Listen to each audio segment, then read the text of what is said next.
زیست اسی کا نام ہے، یہ سفر جاری و ساری رہتا ہے، یہ بدلاؤ آتے رہتے ہیں زندگی میں۔ ہر کیفیت اپنے اندر ایک شدت رکھتی ہے اور انسان اس شدت سے آگہی حاصل کرتا چلا جاتا ہے اور اپنی اپنی سکت کے مطابق اس کو جھیلتا ہے یا اس سے استفادہ حاصل کرتا ہے۔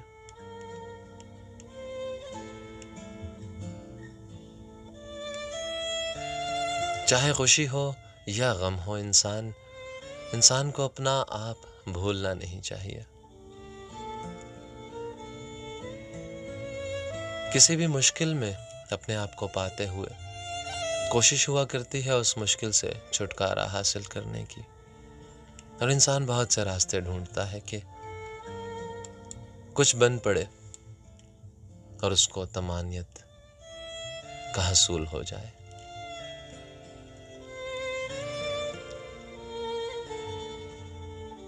مگر غم سے نجات کا راستہ بہت عجیب ہے۔ یہاں کے اصول کچھ یوں ہیں کہ جو چاہتے ہیں وہ بانٹنا ہوتا ہے، جو درکار ہے وہ تقسیم کرنا ہے۔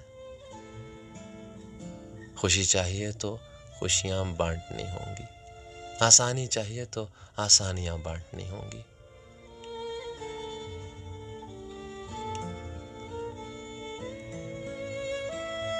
خزاں کی رت میں گلاب لہجہ بنا کے رکھنا کمال یہ ہے، ہوا کی زد پہ دیا جلانا جلا کے رکھنا کمال یہ ہے،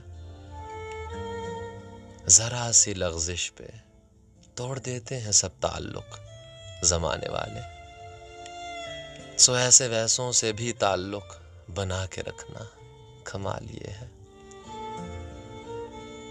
کسی کو دینا یہ مشورہ کہ وہ دکھ بچھڑنے کا بھول جائے، اور ایسے لمحے میں اپنے آنسو چھپا کے رکھنا کمال یہ ہے۔ خیال اپنا، مزاج اپنا، پسند اپنی، کمال کیا ہے۔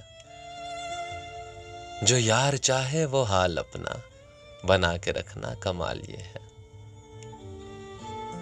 کسی کی راہ سے خدا کی خاطر اٹھا کے کانٹے، ہٹا کے پتھر، پھر اس کے آگے نگاہ اپنی جھکا کے رکھنا کمال یہ ہے۔ وہ جس کو دیکھے تو دکھ کا لشکر بھی لڑکھڑائے، شکست کھائے، لبوں پہ اپنے وہ مسکراہٹ سجا کے رکھنا کمال یہ ہے۔ ہزار طاقت ہو، 100 دلیلیں ہوں، پھر بھی لہجے میں عاجزی سے ادب کی لذت، دعا کی خوشبو بسا کے رکھنا کمال یہ ہے۔